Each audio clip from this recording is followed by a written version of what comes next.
Gunsmoke, brought to you by L&M Filters. This is it. L&M is best, stands out from all the rest.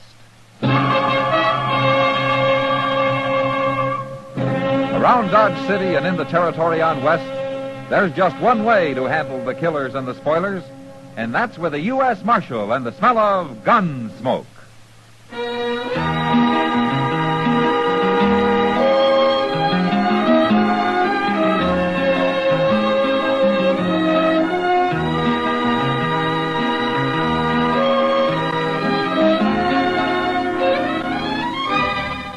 Gunsmoke, starring William Conrad. The transcribed story of the violence that moved west with young America. And the story of a man who moved with it. I'm that man. Matt Dillon, United States Marshal. The first man they look for and the last they want to meet. It's a chancy job, and it makes a man watchful. And a little lonely.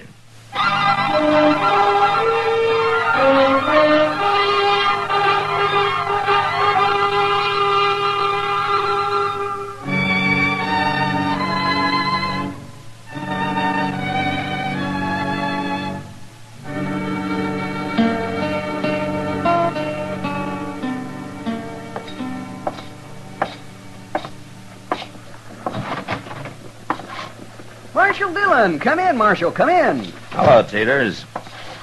You got time to give me a haircut? You're the only customer I've had in an hour, Marshal. Oh. You hang your coat and your gun belt right over there. I'll get things ready for you. Okay.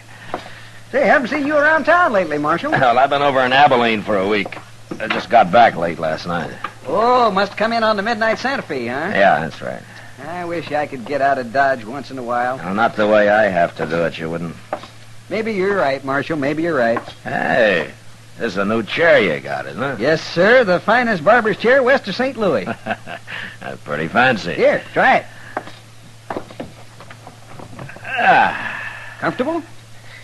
Well, I'll tell you after I find out if you've raised your prices to pay for it. Here, let me get this cloth over here. Here you are. Haircut's still a quarter, Marshal. What about shaves? The price of a shave's gone up a dime, Marshal. A dime? Now, Marshal, you wouldn't stand in the way of progress for the sake of a dime, would you? Yeah, but whose progress? Anyway, you don't need a shave, not today. That's a good thing. See, Marshal, you know Mabel over at the Long Branch. Yeah? Well, last Wednesday night... Oh, take a chair, stranger. I'll be with you in a few minutes. Last Wednesday night... A few minutes. Yeah, that's right. You're next, right in line. Barber, What? I ain't next. Why, of course you are. Nobody's ahead of you. I said I ain't next. You mean you won't wait? That's right. Oh, I sure won't you wait. will. I work fast. It won't be longer than 10 minutes at the most. Now, you just sit down. I want be... to shave. I want to right now. You can cut his hair later. What? You heard me. Now, look, mister, you don't know who you're... Shut up, Teeters. Get out of that chair, mister. Take this sheet off of me, Teeters. All right. There.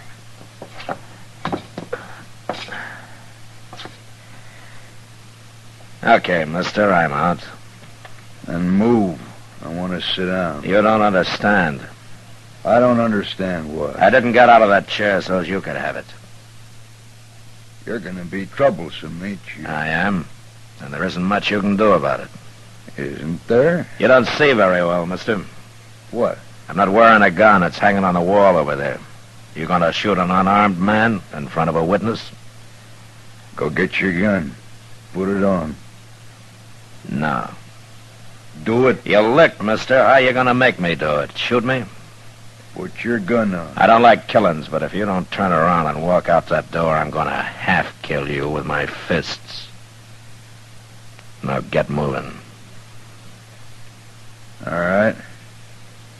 You got me this time, but next time you'll be wearing a gun. It'll be some different then.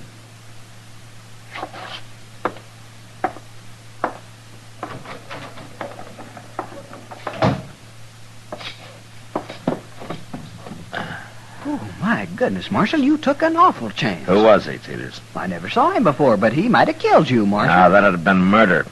You can get hung for murder. Now, quit shaking. Let's get this haircut over with. He won't be back.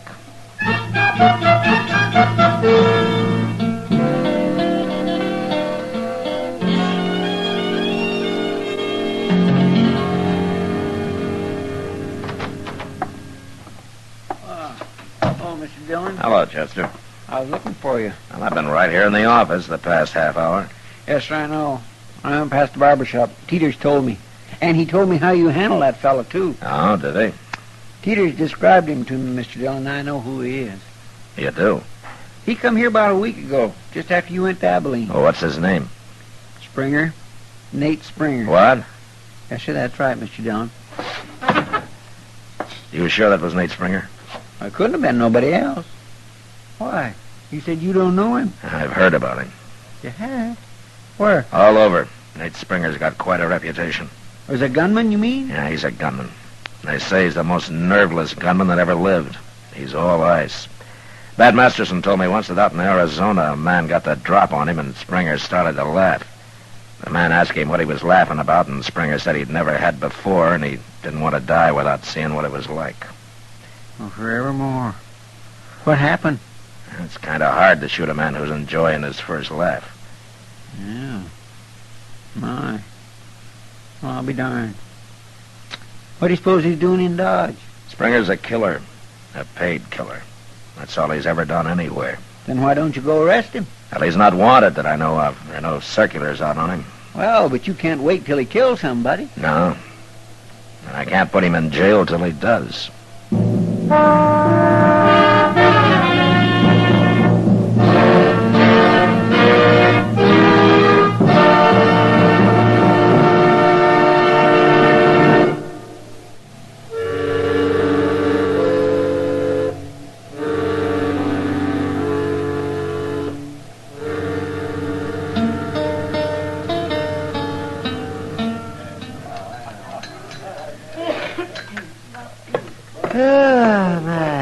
You got time for another cup of coffee, Matt? Well, I'll take time, Doc. That's good. Here you are, there. Thank you. Well, things pretty wild up in Abilene? Well, it's still a camp with a hair on, Doc. Worse than Dodge? No, I wouldn't say that. And I'll stay here. Oh, why? You're usually complaining about Dodge. I'm thinking about business, Matt. Business. What's there to do in a peaceful town? Oh, aside from delivering a baby now and then and setting a broken leg. You know, sometimes you sound pretty bloodthirsty, Doc. I don't do the shooting, Matt. It's men like that Nate Springer you were telling me about. He's sitting over there in the corner, Doc. He is? Well, where? There. Alone with his back to the wall. Oh, yes. Oh, my, he looks like a killer, all right. He is.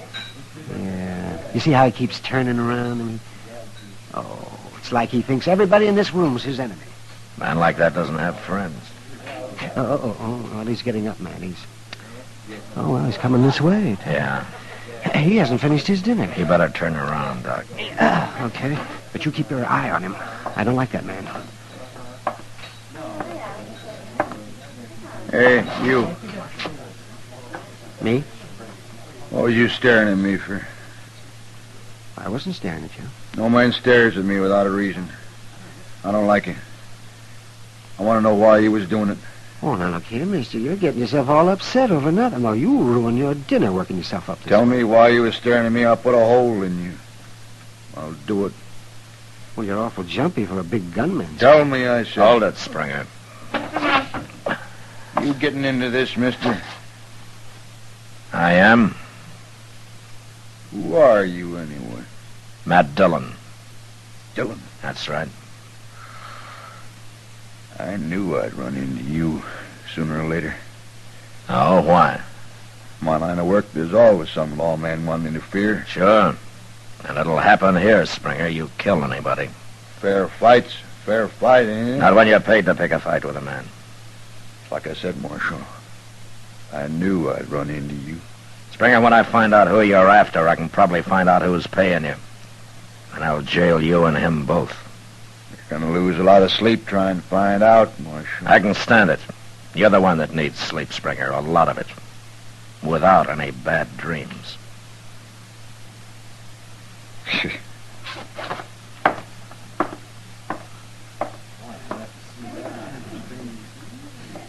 Oh, well. Looks like the man of ice is starting to melt, man. Yeah. You know, something's happening to him, Doc. And whatever it isn't good.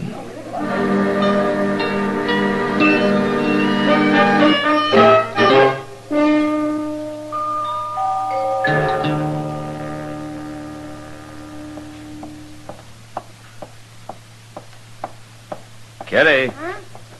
Oh, I didn't see you, Matt. Yeah, sit down, if you got time. Well, I don't have to go to work till after sundown. Good. Guess I might as well sit here and watch Front Street with you as do anything else. Little air is good for you. Ah, and a lot of it'd be even better. Well, you ought to buy a horse, Kitty. Take a ride up the river every day or so. I'm too broke, Matt. Well, I'll lend you one. I got a little bay that's pretty gentle. Imagine having more than one horse. That's about all the government gives me, Kitty. A couple of cheap horses. I seen you riding your own. Well, I gotta keep him in shape in case I decide to quit. The day you quit, that horse will be as old as a man. I hope you're right, Kitty. Hey, look, Matt. What? Walking down the middle of the street. Yeah, Springer.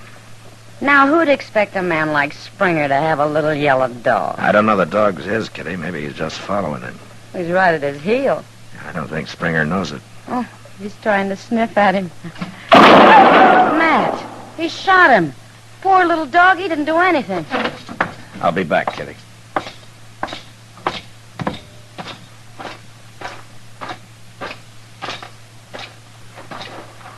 Well, what do you want, Marshal? It's just a dog. Did you think he was going to bite you, Springer? It might have. How do I know? I don't know what it was. Could have been anything. Or anybody. I knew it wasn't a man. But you just said Who it. cares what I said? That dog shouldn't have been sniffing around. Not around you, that's for sure. Well, Why don't you go get a drink, Springer? I think you need one. I don't drink, Marshal. Never. Huh? You don't have any vices, do you? Marshal.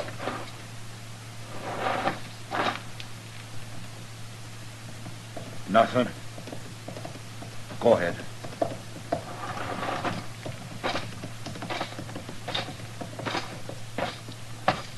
Matt, is he crazy or something? I don't know, Kitty. Well, he's the meanest man I ever saw. He didn't shoot that dog out of meanness. No? Why then? He's jumpy. Well, if he's that jumpy, nobody need worry about him. He's more dangerous now than the way everybody tells me he used to be. What do you mean? Suppose instead of a dog sniffing at his heel, it had been a man who just happened to bump into him. I'd hate to be the man. He'd probably get killed. That's right. Then Springer shouldn't be carrying a gun, Matt. Yeah, I know. Well, why don't you take it off him or run him out of town? If I did that, whoever's paying him would just hire another gunman, Kitty. The only way to stop this killing's to find out who that is. Well, I hope you do, before it's too late.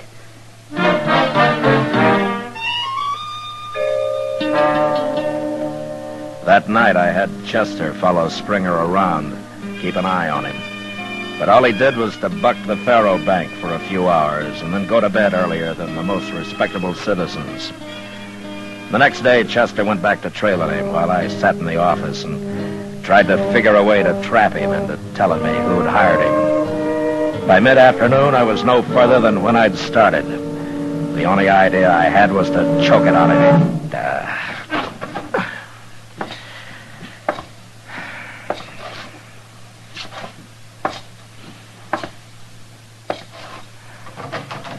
Hey, Mr. Dillon? Yeah, what is it, Chester? That doggone Nate Springer, he almost shot a girl over there. What? A girl over at the Alfraganza. What do you mean he almost shot her? Well, sir, he stayed in his room all morning till just before noon. Never mind that. What about the girl? That's what I'm getting to. And then just after noon, he went over to the Alfraganza and started gambling. He was sitting at a table in the corner with his back against one of them wooden windows. Uh-huh. Well, one of the girls that works there, well, I guess she needed some air, so she slipped in behind Springer's chair and started pushing on that shutter. It's a wonder she got that far. He was raking in a pot. But when he heard her, I never seen a man move so fast, Mr. Dillon. Why, that poor girl near fainted the way he jumped around at her. She's lucky she didn't get shot. He had his 6-gun stuck right in her face. He was within a hair of letting go of that hammer.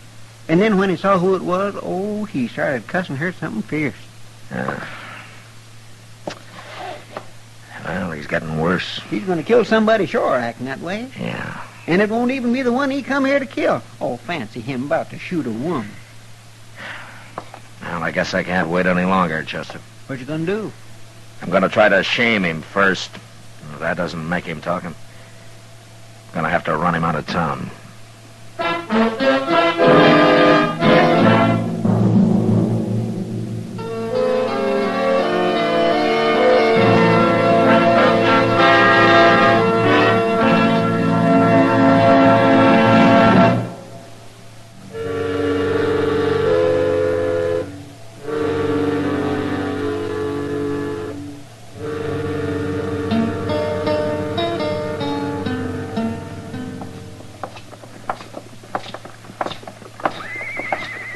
You know, Mr. Dillon, I can't help thinking all your friends who told you about Nate Springer was mighty poor judges. He's about the uncoolest gunman I ever saw. I agree about that, Chester. Who told you about him last? I don't remember. Been 2 or 3 years. Well, maybe it was just a lot of rumor. You know how talk gets started sometimes. Wyatt Earp was the first man who told me about him. No? Look, when we get inside here, you go to the bar and stay there, huh? Yes, sir.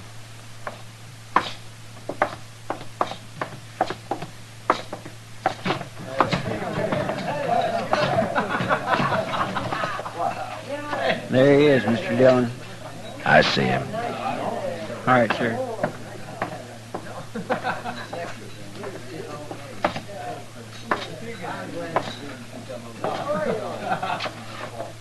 Springer! Springer, come over here.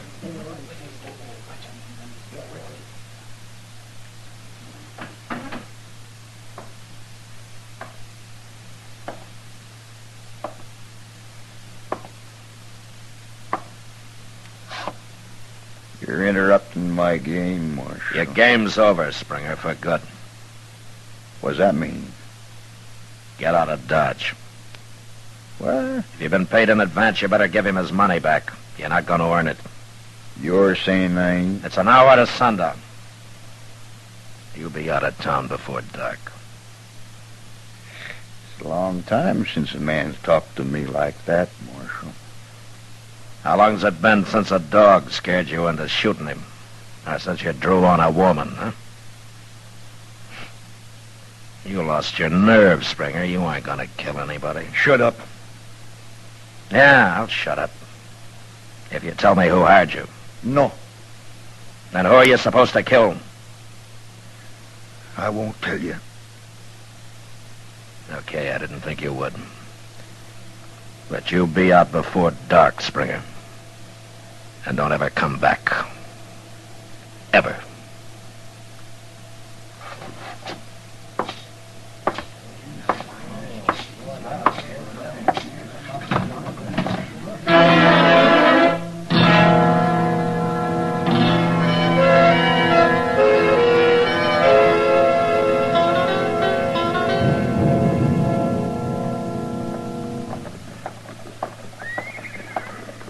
Oh, hello, Matt. Doc? Yeah, what are you standing out here for? Why aren't you inside with your feet on your desk the way you usually are? I'm waiting for somebody, Doc. Oh? Oh, you sound serious. It's Nate Springer. He's got about 20 minutes to leave town. Oh, is that so? Well, you finally had to come around here, huh? He's still in the Alafraganza over there. If he doesn't come out before dark, I'm going in after him. Yeah. Oh, here comes somebody. Huh? No, that's Chester. Oh, yes. Is there going to be a shooting, Matt? I doubt it, Doc. Springer's already backed down. Well, you never know. I'm going to get my things ready just in case. Sure, Doc.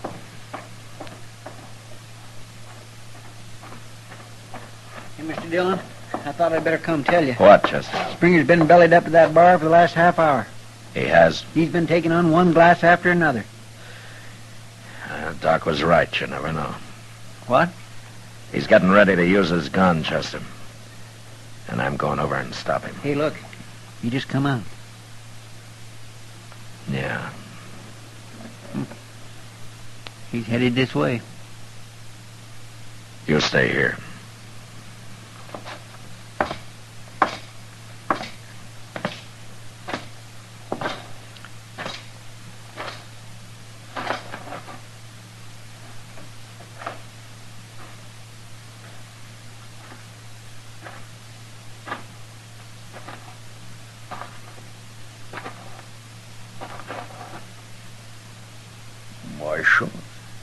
I thought you didn't drink, Springer. I never did before. Well, you started too late. You haven't time to find your man. You're leaving town. I've found him. What? You I'm going to kill. Who hired you, Springer? Let's draw, Marshal. I feel like it now. Let's draw. Don't be a fool, you're drunk. Not that drunk. I can kill you. And I'll be all right again. Now. No!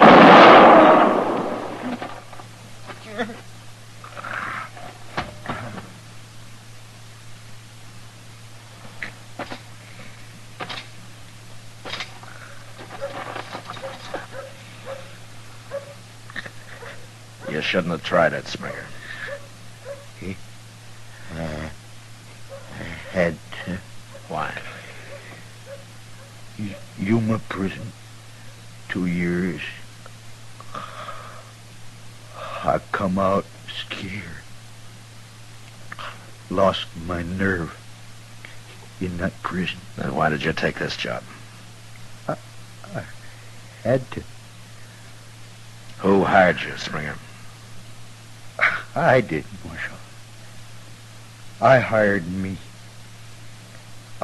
I had to face somebody like you to get my nerve back. Don't you understand? Yeah. Yeah, I understand. It didn't work. No. And I paid everything I had for it. It cost me everything in the world.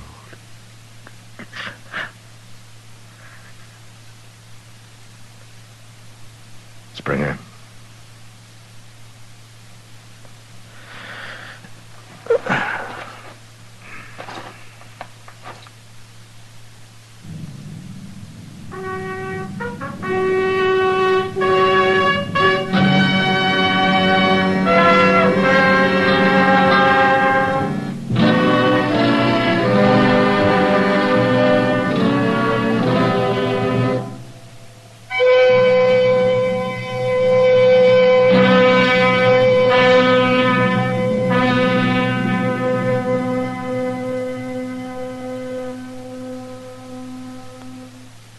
And now our star, William Conrad. Thank you, George.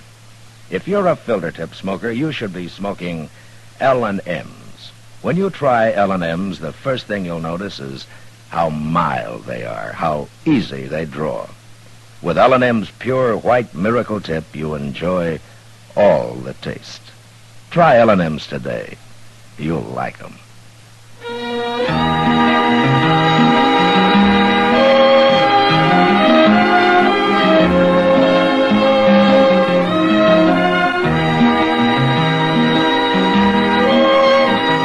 Gunsmoke, produced and directed by Norman McDonald, stars William Conrad as Matt Dillon, U.S. Marshal.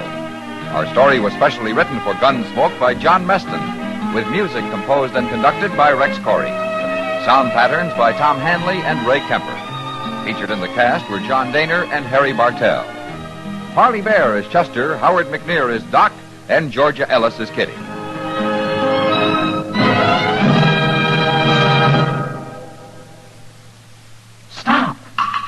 Start smoking with a smile, with Chesterfield, smiling all the while, with Chesterfield. Put a smile in your smoking, just give 'em a try. Light up a Chesterfield, they satisfy. Put a smile in your smoking. By Chesterfield.